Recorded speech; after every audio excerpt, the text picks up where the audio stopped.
Ang hamon ay ituro kung sinong Clash ang pinakamahinang performance. Oh, sige!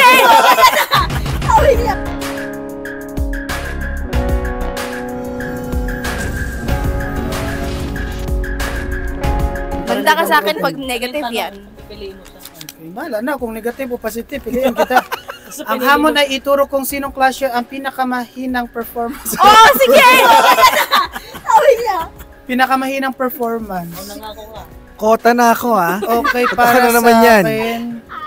Sorry, Sean.